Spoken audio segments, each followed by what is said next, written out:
హల్లెలూయా అని ప్రవక్తల లేఖనంలో వ్రాయబడి ఉన్నది కనుక తండ్రి వలనే నేర్చుకున్న అంటే ప్రతి ఒక్క లేఖనము, ప్రతి ఒక్క దేవుని వాక్యము హల్లెలూయా నువ్వు వినాలా. నీకు లేఖనాలు తెలిసి ఉన్నప్పుడే నువ్వు ఆకర్షించబడతావు, నువ్వు తండ్రిని నమ్ముకొని ఉంటావు. నీకు అసలు ప్యూర్ వర్డ్ ఆఫ్ గాడ్ అనేది విషయమే తెలియనప్పుడు నువ్వు దేవుడిని ఎట్లా నమ్ముకుంటావు? This is the pure word of God from God అని అర్థమైనప్పుడు ప్రియమైన వారులారా, నువ్వు ఏదో త్యాగాలు చేయాల్సినటువంటి లేదు, ఏదో వ్రతాలు చేయాల్సినటువంటి అవసరం లేదు. లేఖనాలు చదువుకొని దేవుని చేత నేను బోధించబడుతున్నానని ఆ లేఖనాలు చదువుకుంటే చాలు. You will be attached with the word of God. Hallelujah. దేవుని వాక్యం చేత నువ్వు పోషించబడతామని ఈ వాక్యం ద్వారా నేను మీకు తెలియజేస్తున్నాను. ప్రియమైన వాళ్ళ చూడండి, చదువుతున్నట్టయితే దేవుని యొద్ద నుండి వచ్చేవాడు తప్ప మరి ఎవడును తండ్రి యొద్ద చూచి ఉండలేడు, ఈయన తండ్రిని చూచి ఉన్నాడు. విశ్వసించువాడే నిత్య జీవము గలవాడు. జీవాహారము నేనే. మీ పితరులు అరణ్యంలో మన్నాను తినను చనిపోయింది, కానీ దీనిని తినువాడు చావకుండానట్లు పరలోకము నుండి దిగి వచ్చిన ఆహారము నేనే. హల్లెలూయా. ప్రియమైన వారులారా, క్రీస్తు పూర్వము మన్నా కురిసినటువంటి మీరందరూ, మీ పితరులు అందరూ కూడా దేవుడిచ్చిన మన్నాను తినినటువంటి వాళ్ళందరూ కూడా చనిపోయినారు అంటుండే ప్రభు. మన్నాను భుజించినటువంటి వాళ్ళందరూ కూడా ఆల్ పీపుల్ వాజ్ డైడ్, అందరూ చనిపోయినారు. కానీ నేను ఇచ్చే ఆహారం తినువాడు. హల్లెలూయా. హల్లెలూయా. యేసు ప్రభు స్వయంగా చెప్తూ ఉన్నాడా లేదా? నేనేమన్నా కలిపి చెప్తున్నానా? దీనిని తినువాడు చావకుండానట్లు పరలోకము నుండి దిగి వచ్చిన ఆహారము ఇదే. పరలోకము నుండి దిగి వచ్చిన జీవాహారము నేనే. హల్లెలూయా. పరలోకము నుండి దిగి వచ్చిన జీవాహారము నేనే. ఎవడైనను ఈ ఆహారమును భుజించితే వాడెల్లప్పుడూ జీవించును. ఆ ఆహారం ఏమై ఉన్నది? కింది వచనాలలో మనం చూస్తూ ఉంటున్నట్టయితే ఆ ఆహారము భుజించితేనే వాడు ఎల్లప్పుడూ జీవించును, మరియు నేనిచ్చు ఆహారము లోకమునకు జీవము కొరకై ఏమై ఉన్నది? నా శరీరము. హల్లెలూయా. లోకమని ఉన్నదా లేకపోతే ఒక ప్రాంతానికి చెందినదై ఉన్నదా? లోకమునకు జీవము కొరకై. చూసారా ప్రియమైన వారులారా, లోకమంతటికి జీవము కలుగుటకై. హల్లెలూయా. మనుషులందరికీ జీవము కలుగుటకై, నిజమైనటువంటి ఆహారము కలిగి బతికి ఉండుటకై ఏమని చెప్తూ ఉన్నాడు? నా శరీరమై లోకమునకు జీవము కొరకై నా శరీరమే అని మీతో నిశ్చయంగా చెప్తున్నాను. హల్లెలూయా. హల్లెలూయా. హల్లెలూయా. ఒక మనిషికి ఇంతకంటే ఎక్కువ ఏం కావాలో చెప్పండి? అసలు మీకు ఏమర్థమని చెప్పండి? ఇంతకంటే గొప్ప భాగ్యం ఏమై ఉన్నది? మీలో ఏమని చెప్తున్నాడు? సింపులైజ్ చేసి చెప్తున్నాడు. అంటే గొప్ప విషయాన్ని త్యాగాలతోటి, వ్రతాలతోటి, ఉపవాసాలతోటి, లేకపోతే మనుషులు పెట్టిన పద్ధతులలో ఉండకుండా అది మీరు చేయాల్సినటువంటి అవసరం లేదు అని చెప్తూ అది సింపులైజ్ చేసి చెప్తున్నాడు. ఏమని చెప్తున్నాడంటే లోకమంతటికి సరి అయినటువంటి జీవము కావాలంటే, ఆహారము కావాలంటే అది నా శరీరమై ఉన్నది. హల్లెలూయా. హల్లెలూయా. ఆ శరీరాన్ని నేను మీకు ఇస్తున్నాను. అది భుజించినటువంటి వాళ్ళే నిత్య జీవం కలిగినటువంటి వాళ్ళు. ఎట్లా ఉంటారండి? ప్రభు యొక్క రొట్టెను, ప్రభు యొక్క రక్తమును త్రాగినటువంటి వాళ్ళే నిత్య జీవము కలిగి ఉంటారంట. తీసుకుంటున్నప్పుడు జీవం కలుగుతుందంట వాళ్ళకు. శరీరము స్వస్థత గురించి మాట్లాడతలేడు ఇక్కడ. హల్లెలూయా. శరీరము స్వస్థత గురించి మాట్లాడతలేడు ప్రభు. నా శరీరాన్ని తిన్నటువంటి వాడే జీవం కలిగినటువంటి వాడు. కింది వచనాలు చదవండి. కింది వచనాలు చదవండి.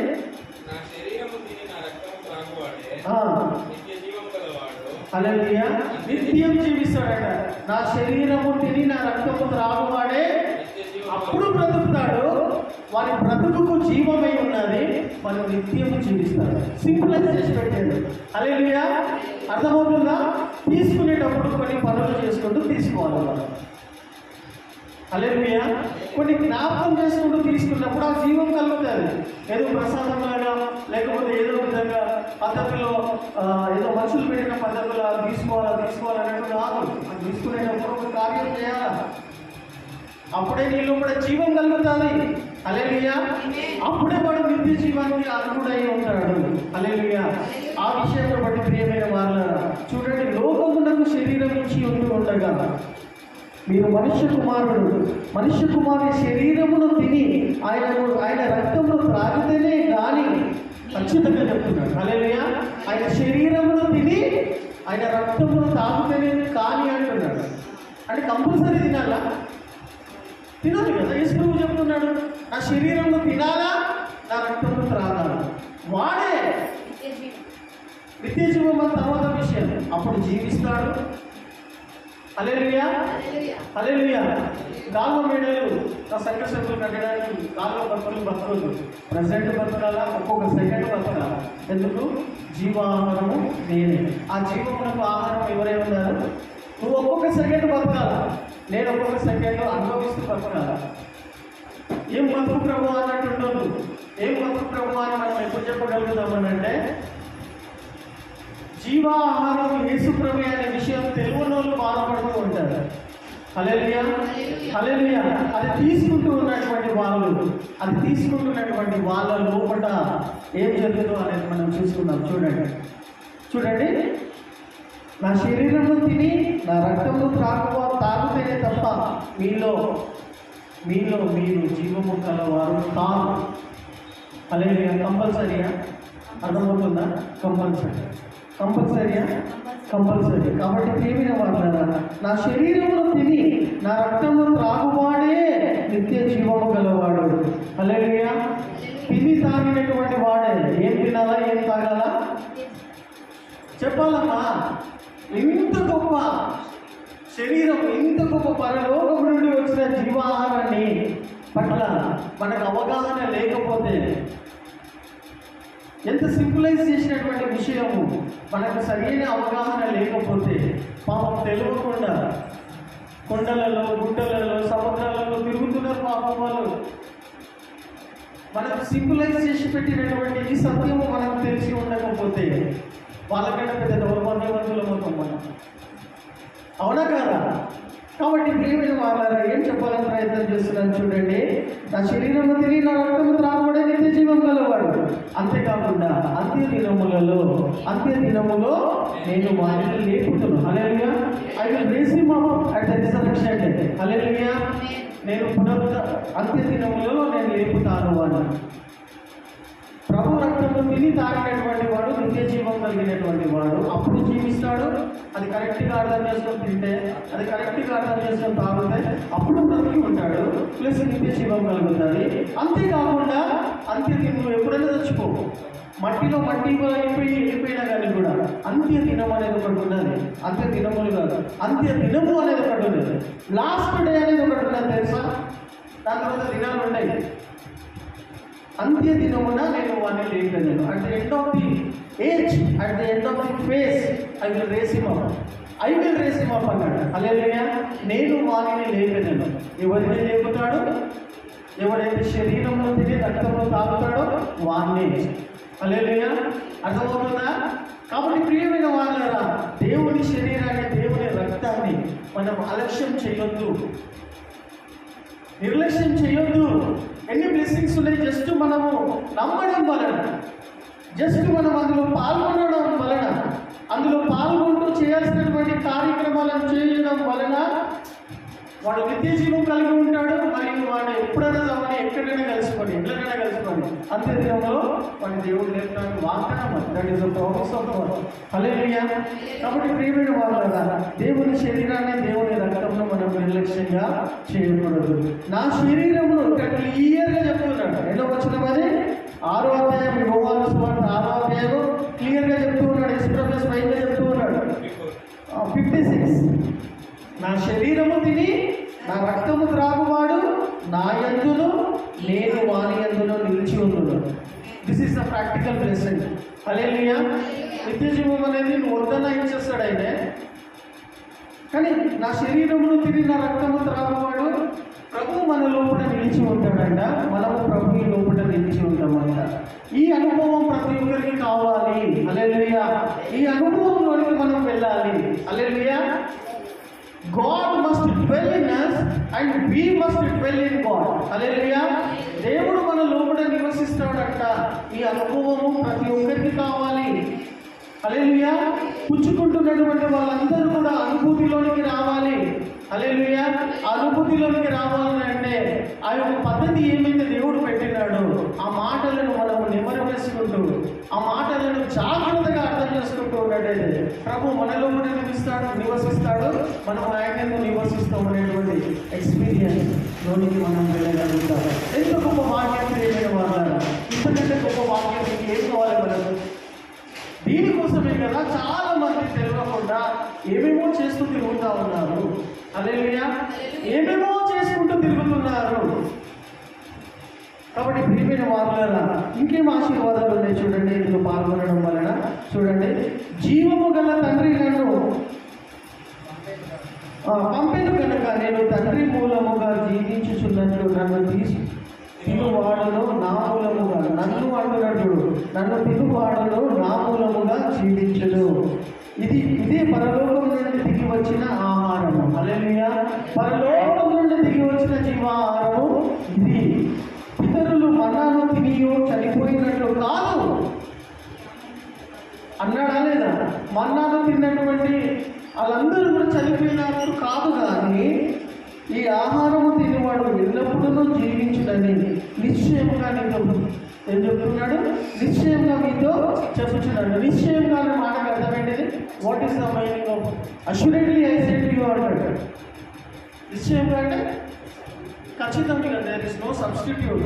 దానికి వేరే మార్గం లేదు, వేరే షార్ట్ కట్ లేదు.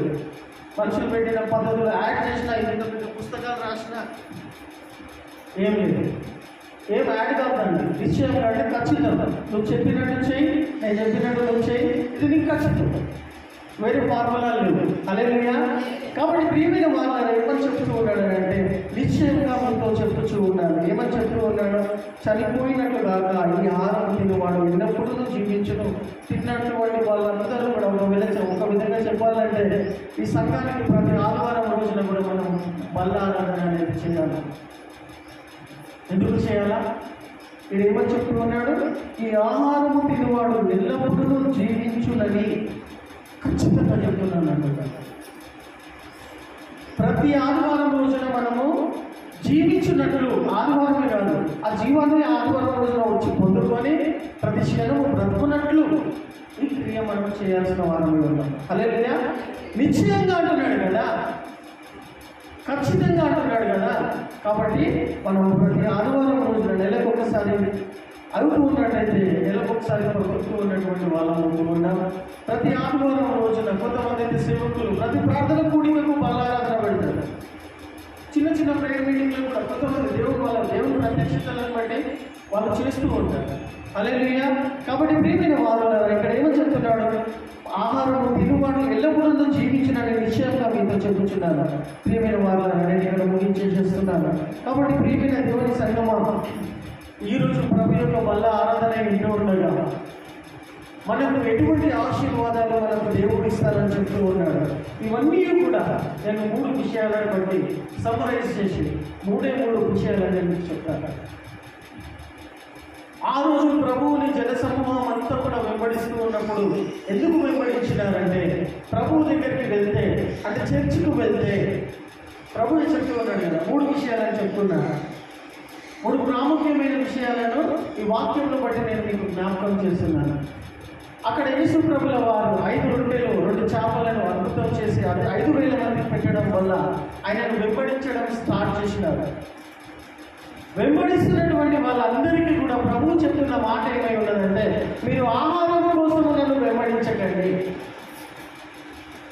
చర్చికి వెళ్తే భోజనాలు పెడతారని, ప్రేయర్ మీటింగ్లకు వెళ్తే భోజనాలు పెడతారని, భోజనాల కోసం యేసు ప్రభు దగ్గరికి పరిగెట్టకండి అని యేసు ప్రభు చెప్తూ ఉంటాడు. హల్లెలూయా. ఆహారం కోసం నన్ను వెంబడించకండి అనే మాటకి ఎట్లా చెప్తాం మనం? అప్పుడు ఉన్నారు, ఇప్పుడు కూడా ఉన్నారు, రాబోయే తరంలో కూడా ఉంటారు. కానీ అంతకన్నా ముఖ్యమైన విషయం నేను మీకు తెలియజేస్తున్నాను అంటున్నాడు. అక్షయమైన ఆహారం కోసం మీరు బ్రతకండి, అది మనుష్య కుమారుడే ఆయన నామంలో విశ్వాసం ఇస్తే ఆయన మీకు అనుగ్రహిస్తాడు అనే విషయం మొదటి పాయింట్ మీకు జ్ఞాపకం చేస్తున్నాను. 2 పాయింట్ ఏమై ఉన్నదంటే యేసు ప్రభు నామము యేసు ప్రభుతో ప్లగ్ అయి ఉండండి. పాస్టర్లతో కాదు, సేవకులతో కాదు. నేను వాళ్ళని తక్కువ చేసి మాట్లాడతలేనమ్మా. దేవునితో మనం అటాచ్ అయి ఉండాలని చెప్తూ ఉన్నా. హల్లెలూయా. ఈ వాక్యాన్ని బట్టి చెప్తూ ఉన్నా. ఆ జీవాహారమును పొందుకోవడానికి ఎందుకు చెప్తూ ఉన్నాను ఈ విషయం అనగా, చూడండి, నువ్వు దేవునికి మనుష్య కుమారుడు మీకు అనుగ్రహిస్తాడు అని చెప్తూ ఉన్నాడు కదా. హల్లెలూయా. మనుష్య కుమారుడే ఆ జీవాహారం ఇస్తా అని చెప్తూ ఉన్నాడు. ఎప్పుడు ఇస్తాడు? ఎలా ఇస్తాడు? నువ్వు ఎంతసేపు అయినా గడిపితే ఆ జీవాహారం నీకు ఆయన అనుగ్రహిస్తాడు. డైరెక్ట్ ఉండాలని చెప్తూ ఉన్నాడు యేసు ప్రభువు వారు. మనుష్య కుమారుడే ఆ జీవాహారం నీకు అనుగ్రహిస్తాడు. నీ క్రియలు మేము చేయాలంటే ఏం చేయాలి ప్రభు అని అంటే, ఆయన నామంలో విశ్వాసం ఉంచడమే నువ్వు చేయాల్సిన పని అంటాడు. హల్లెలూయా. ఏమర్థమవుతుంది ఇక్కడ మనకు? డైరెక్ట్ దేవుడితో సంబంధం పెట్టుకోవాలి మనము. ఎప్పుడు కూడా ఎంత ఒకటి గుర్తుపెట్టుకోండి, ఏదైనా సమస్య కానీ మిమ్మల్ని పట్టి పీడిస్తుందా, ఏదైనా అంధకారం కానీ, ఏదైనా కన్ఫ్యూజన్ కానీ, ఏదైనా సేవ పరిచర్య కానీ ఏదైనా మిమ్మల్ని పట్టి పీడిస్తూ ఉంటున్నట్టయితే ఈ రోజు నుండి మీరు ఈ పని చేయండి. ఈ రోజు నుండి ఏం పని చేస్తారంటే, డైరెక్ట్ దేవునితో ప్రార్థనలు గడపడం స్టార్ట్ చేయండి. మనుషుల ప్రవచనాలు, ప్రవక్తుల ప్రవచనాలు నెరవేరవచ్చు, నెరవేరకపోవచ్చు. దేవుడు వాళ్ళకు కొన్ని విషయాలు చూపించినట్టు చెప్పొచ్చు. ట్రయాంగిల్ లవ్ స్టోరీ ఉండదు, ట్రయాంగిల్ లవ్ ఉండదు, డైరెక్ట్ ఉండాలి. సిలువ ఎలా ఉంటుందండి? Direct from above. అవునా? డైరెక్ట్ ఉండాలని ప్రభుల వారు చెప్తున్నారు. మనుష్య కుమారుడు దానికి ఇచ్చిన వాళ్ళే మాట్లాడుతుందంటే, you should be attached with God. Hallelujah. ఏదైనా పెద్ద సమస్యతో మీరు బాధపడుతూ ఉన్నట్టయితే దేవుడి సన్నిధిలో ఒంటరిగా గడపడం నేర్చుకోండి. దేవుడు తీర్చాడా? సేవకుల ద్వారానే అది ఇట్లా వచ్చి అట్లా పోతుందా? ఇటుకెళ్ళి అట్లా పోతుందా? అట్లా డైరెక్ట్ వెళ్ళదా? ఓపిక లేని వాళ్ళు, దేవుడి మీద విశ్వాసం ఉంచిన వాళ్ళు, విశ్వాసం తగ్గిపోయినటువంటి వాళ్ళు నా కోసం ప్రార్థన చేయండి అని. తప్పు లేదు, కానీ నువ్వు నీకెప్పుడు కాదు గొప్ప నమ్మకం, విశ్వాసం దేవుడి మీద కలిగి ఉంటారు. నేను ప్రార్థన చేస్తే, నేను మోకరించి ప్రార్థన చేస్తే దేవుడు నాకు ఇస్తాడు అనే నమ్మకం నీకు ఎప్పుడు కలుగుతుందా? అది మా దగ్గరికి వచ్చి మేము ప్రార్థనలు చెప్పించుకోవద్దు అని అంటలేను. బట్ మోర్ దెన్ దాట్, మనుష్య కుమారుడు జీవాహారం ఇస్తాడు అని అంటే నువ్వు ఆయన దగ్గర నుండి డైరెక్ట్ పొందుకోవాలని వాక్యంలో బట్టి తెలియజేస్తున్నాను. హల్లెలూయా. హల్లెలూయా. జీవాహారము నేనే, జీవములకు ఆహారము ప్రభువు అయి ఉంటూ ఉండగా ప్రభువు కొని పెట్టిండు. అపోస్తలులను పెట్టిండు, సేవకులను పెట్టిండు, పరిచారకులను పెట్టిండు. ఇవన్నీ దేనికోసం పెట్టిండు? సంఘము స్థాపించబడడానికి పెట్టిండు. హల్లెలూయా. వాళ్ళ పనులు వాళ్ళ ధర్మం చేసుకుంటూ వెళ్ళిపోవాలా. హల్లెలూయా. దేవుడు పెట్టిండే, ప్రవక్తల దేవుడు పెట్టిండు, పరిచారకుల దేవుడు పెట్టిండు, కాపరులను కూడా దేవుడు పెట్టిండు. హల్లెలూయా. పెట్టిందా లేదా? వాళ్ళకి రెస్పెక్ట్ ఇవ్వాలి. కానీ మోర్ దెన్ దాట్, దేవుడితో నువ్వు నేను అటాచ్ అయి ఉండాలా. ఎందుకంటే మనుష్య కుమారుడే ఆ జీవాహారమై ఉంటూ ఉన్నాడు. కాబట్టి జీవాహారము నేనై ఉన్నానని దేవుడు చెప్తూ ఉండగా 3 విషయాలను మీకు జ్ఞాపకం చేస్తున్నాను. ఎప్పుడు కూడా అక్షయమైన ఆహారం కోసము మీరు పరిగెత్తకండి. అక్షయమైన ఆహారం మనుష్య కుమారుడు మీకు ఇస్తాడు. కాబట్టి ఆయన యందు ఎక్కువ విశ్వాసం ఉంచి ఆయన యందు మోకరించి అడగడం అనేది నేర్చుకుందాం ఈ రోజు నుండి. అలా చేయడమే కాకుండా ప్రభు యొక్క శరీరంలో తిని ప్రభు యొక్క రక్తంలో త్రాగే వాళ్ళలాగా ఉన్నాము. అలా ఉండడం వలన ఏమని చెప్తున్నాడంటే, నీ ఆత్మకు ఆహారమై ఉన్నది, నువ్వు ఎప్పటికీ కూడా తప్పకుండా ఉంటున్నాడు. నీ ఆత్మకు సంబంధించినటువంటి దప్పిక గురించి మాట్లాడుతూ ఉన్నాడు. కాబట్టి ప్రియమైన వాళ్ళరా, తన శరీరంలో తిరిగి తన రక్తంలో త్రాగువారు ఎన్నటికీ చనిపోరు, అంత్యదినమున నేను వాళ్ళని లేపుతానని చెప్తూ ఉన్నాడు. కాబట్టి ప్రియమైన వాళ్ళరా, దేవుని యొక్క శరీరంలో, దేవుని యొక్క రక్తంలో మనము పాల్గొనాల్సిందిగా ఈ యొక్క దినము ప్రభు దినమై ఉంటూ ఉండగా, మొదటి ఆదివారము ప్రభు బల్లారాధన మనం చేస్తూ ఉంటూ ఉండగా, ఇందులో పాల్గొనేటప్పుడు మనము కొన్ని విషయాలను జాగ్రత్తగా, అందుకోసమే దేవుని వాక్యం చెప్తూ ఉన్నది. ప్రియమైన దేవుని బిడ్డలారా, 1 కొరింథీయులలో చెప్తూ ఉన్నారు, అందరూ ఇందులో పాల్గొన్నారు. దేవుడు కొన్ని లిమిటేషన్స్ ఇచ్చాడు. హల్లెలూయా. పందుల ముందర ముత్యాలను పడేవద్దన్నాడు. వాక్యమే చెప్తుంది. పందుల ఎదుట ముత్యం లాంటి వాక్యాలను పడేయండి, అర్థం కాని వాళ్ళకు వదిలేసేయండి. యేసుప్రభువే చెప్పాడు. కొంతమంది నన్ను నమ్ముకునే వాళ్ళు ఉంటారు, కొంతమంది నమ్మని ఉంటారు. బహుశా వాళ్ళు నమ్మలేనటువంటి లిస్టులో ఉన్నారేమో. హల్లెలూయా. అర్థమైంది ప్రియమైన వారులారా. 1 కొరింథియన్స్ అనే మాట చూడండి. 1 కొరింథియన్స్ 11th చాప్టర్ ఎవరెవరిలో పాల్గొనాలనేది చూద్దాం.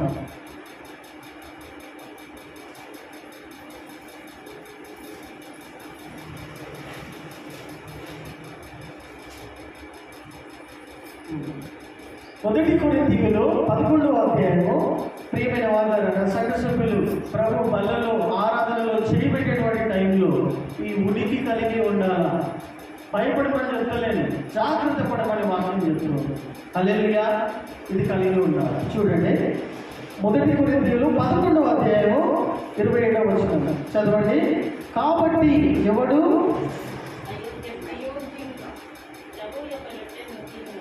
కాబట్టి చూడండి, వాక్యం చెప్తూ ఉన్నది, అర్థం చేసుకోండి. కాబట్టి ఎవడును అయోగ్యముగా ప్రభు యొక్క రొట్టెను తినునో లేక ఆయన పాత్రలో ఏదైతే రాగునో వారు ప్రభు యొక్క శరీరంలో కూర్చి రక్తంలో కూర్చి అపరాధి అవుతున్నారు. ఎందుకు? కాబట్టి ప్రతి మనుష్యుడు ఏం చేయాలా? ప్రతి మనుష్యుడు తను తాను పరీక్షించుకోలేవలేను. అలాగ చేసి ఆ రొట్టెను తిని ఆ పాత్రలో త్రాగవలేను. హల్లెలూయా. నిన్ను నువ్వు పరీక్షించుకోవాలి. అర్థమవుతుందా? నిన్ను నువ్వు పరీక్షించుకోవాలా. ప్రభు శరీరం దగ్గరికి వచ్చిందనుకోండి, ఏం చేయమని వాక్యం చెప్తున్నది? నిన్ను నువ్వు పరీక్షించుకోవాలి. ఏమని పరీక్షించుకోవాలా? నీలో జీవం కలుగుతుందని అంటే ఇది పరీక్షించుకుంటే నీలో కూడా జీవం కలుగుతుంది. పోయిన నెల నుండి ఇప్పటి వరకు తెలిసి బుద్ధిపూర్వకంగా ఏదైనా తప్పు చేసి ఉంటూ, ఏదైనా పాపం చేసి ఉంటే, నీ మనస్సాక్షి నీకు గుర్తు తెప్పిస్తూ ఉన్నట్టయితే అక్కడికి వచ్చేసరికి ప్రభు నన్ను క్షమించు అని అనుకోవాలి. నేను తెలిసి తప్పు చేసినాను ప్రభు. మాటల ద్వారా కానీ, చూపు ద్వారా కానీ, నీ బలహీనతల వల్ల కానీ తెలియకుండా అవి జ్ఞాపకం చేసుకొని పాల్గొనాలి. హల్లెలూయా. నీ దగ్గరికి దేవుని శరీరం వచ్చినప్పుడు తెలిసి అనేది ఏం చేయాలా? జ్ఞాపకం చేసుకొని క్షమాపణ అడుక్కోవాలా. నువ్వు అది అడుక్కోకుండానే వచ్చింది కదా అని తీసుకున్నావు అనుకో. హల్లెలూయా. వచ్చింది అని తీసుకుంటే ఏమవుతుందో చూడండి. నీ చేయి దగ్గరికి వచ్చింది, క్షమాపణ అడగకుండానే ప్రభు యొక్క మరణము ప్రేమను తెలుసుకోకుండానే తినేసినావు అనుకో, ఏమవుతుందో చూడండి. చదవండి కింది వచనాలు. తను తాను పరీక్షించుకునవలెను. నిన్ను నువ్వు పరీక్షించుకోవాలా. అలాగూ చేసి ఈ రొట్టెను తినాలా. నిన్ను నువ్వు పరీక్షించుకొని తినాలా. హల్లెలూయా. నిన్ను నువ్వు పరీక్షించుకొని తిని ఆ పాత్రలో త్రాగవలేను. ఆ పాత్ర కూడా ప్రభు యొక్క రక్తం నీ దగ్గరికి వచ్చినప్పుడు, లేకపోతే ఇది ప్రభు శరీరం అని వివేచింపక, ఎన్నో వచనం అని 29వ వచనము, ఇది ప్రభు శరీరం అని వివేచింపక తిని త్రాగువాడు తనకు శిక్షావిధి కలుగుటకే తిని తాగుతున్నాడు. ఏమంటున్నాడు? ప్రభు శరీరం అని వివేచింపక, అంటే ఇది ప్రభు శరీరం కదా అని ఆలోచించక త్రాగువాడు తనకు శిక్ష కలుగుటకే అది చేస్తున్నాడు. అర్థమవుతుందా? శరీరం అని ఆలోచించకుండా క్షమాపణ అడగకుండా తీసుకుంటున్న వాళ్ళే ఏమవుతారంటే శిక్ష మనకి రాని అని కోరుకుంటున్నారంట. నీ శిక్ష నా మీదకి రాని అని కోరుకొని తీసుకుంటున్నారంట. ఇందువలనే కదా మీలో అనేకులు బలహీనులు అవుతున్నారు. ఏమంటుంది వాక్యము? ప్రభు శరీరం అని తీసుకోకుండా అందులో సింపుల్గా లైట్గా తీసుకొని పాల్గొనడం వలన అనేకులు బలహీనులు అవుతున్నారంట, రోగస్తులు అవుతున్నారంట, రోగులు అవుతున్నారంట. చాలామంది ఎదిరించి చచ్చిపోతున్నారు కూడా. అంత పవర్ఫుల్ అది. అందుకే అందరూ అంటే రక్షణ పొందని వాళ్ళు, వివేచించని వాళ్ళు, ప్రభు నామంలో విశ్వాసం ఉంచని వాళ్ళు ఇందులో పాల్గొన్నారు. ఇక్కడ వాక్యం ఏం చెప్తుంది? ఇక్కడ ఏమన్నా అది తీసుకుంటే నీకు స్వస్థత కలుగుతుందని చెప్తుందా? తినాలని చెప్తున్నది, తినకూడదు అని అంటలేదు. అది తిని తాగినటువంటి వాడే నిజమైన బతుకుతున్నటువంటి వాడైతాడు.